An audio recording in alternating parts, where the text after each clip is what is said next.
अश्विन माह में आने वाली पूर्णिमा को शरद पूर्णिमा कहा जाता है। इस पूर्णिमा को कौमुदी कोजागरी पूर्णिमा या रास पूर्णिमा के नाम से भी जाना जाता है। शरद पूर्णिमा के दिन चंद्रमा धरती के सबसे निकट होता है। ये पर्व रात में चंद्रमा की दूधिया रोशनी के बीच मनाया जाता है। ऐसी मान्यता है कि पूरे साल में केवल शरद पूर्णिमा के दिन ही चंद्रमा अपनी 16 कलाओं से परिपूर्ण होता है। हिंदू धर्म में शरद पूर्णिमा का विशेष महत्व है। ऐसी मान्यता है कि शरद पूर्णिमा का व्रत करने से सभी मनोकामनाएं पूरी होती हैं। शरद पूर्णिमा को कोजागरी पूर्णिमा के नाम से भी जाना जाता है। कहा जाता है कि इस दिन चंद्रमा धरती पर अमृत की वर्षा करता है। शरद पूर्णिमा के दिन चंद्रमा माता लक्ष्मी और भगवान विष्णु की पूजा का विधान है। प्रेम अवतार भगवान श्री कृष्ण, धन की देवी माँ लक्ष्मी और 16 कलाओं वाले चंद्रमा की उपासना से अलग अलग वरदान प्राप्त किए जाते हैं। शरद पूर्णिमा पर चंद्रमा पृथ्वी के सबसे करीब होता है।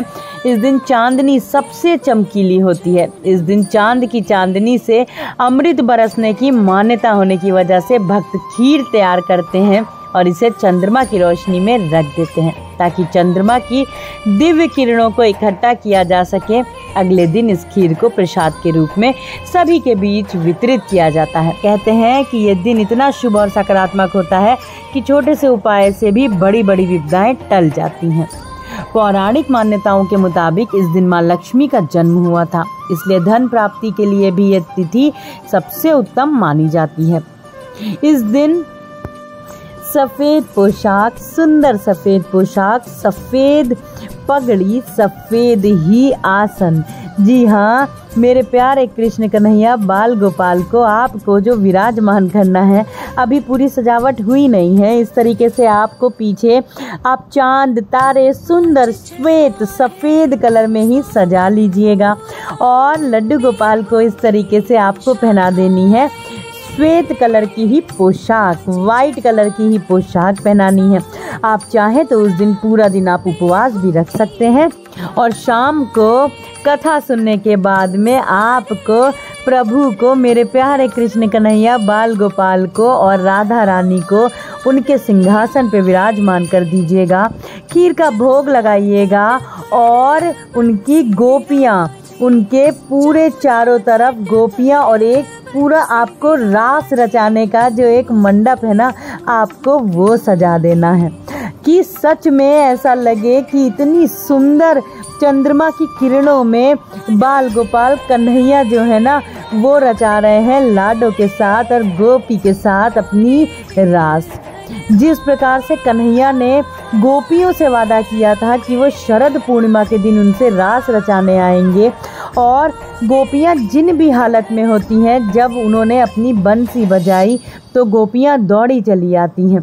और वृंदावन में बाके बिहारी लाला मेरे प्राण धन को एक बार वर्ष में ही बंसी जो है वो धारण कराई जाती है। श्री हरिदास जी गुरु जी के ये भाव है कि वो इतने कोमल है मेरे बाके बिहारी लाला, मेरे कन्हैया, कि वो रोज़ उनको बंसी नहीं धारण कराते हैं कि कहीं लाला बंसी पकड़ के थक न जाए।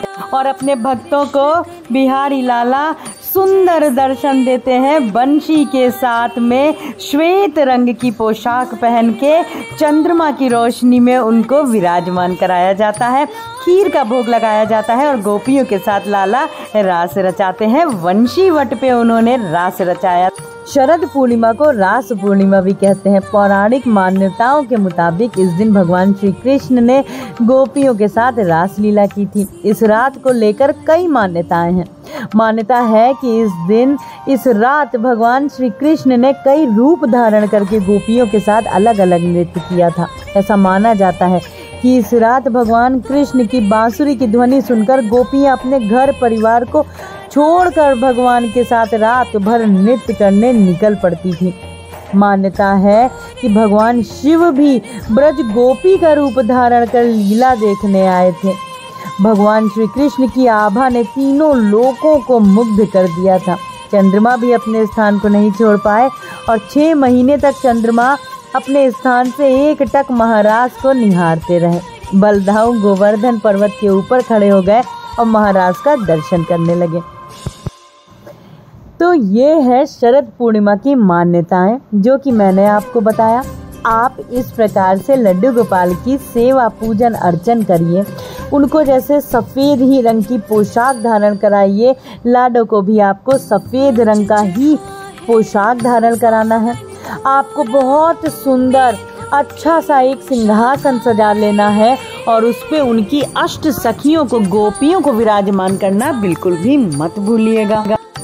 और मेरे प्यारे कन्हैया मेरी लाडो रानी को और उनकी अष्ट सखियों को, गोपियों को महारास लीला के लिए आप एक मंडप सा सजा लीजिएगा, उसमें विराजमान कर दीजिएगा। सबसे अहम आपको एक कार्य, जैसे ही चंद्रमा उदय होंगे आपको विधिवत चंद्रमा का पूजन अर्चन करिएगा। आप चाहे तो अखंड दीपक भी प्रज्वलित कर सकते हैं। आप चाहे तो अपनी जो बालकनी है, छत है, अल्पना दे करके आप वहाँ पे अल्पना रंगोली बना करके आप वहाँ पे अखंड दीपक का भी आप प्रज्वलित करिए। आप अगर वहाँ पे बालकनी पे या छत पे अखंड दीपक नहीं प्रज्वलित कर सकते हो तो आप अपने मंदिर में शाम से ज़रूर अखंड दीपक प्रज्वलित करिएगा मेरी राधा रानी कन्हैया जी के समक्ष।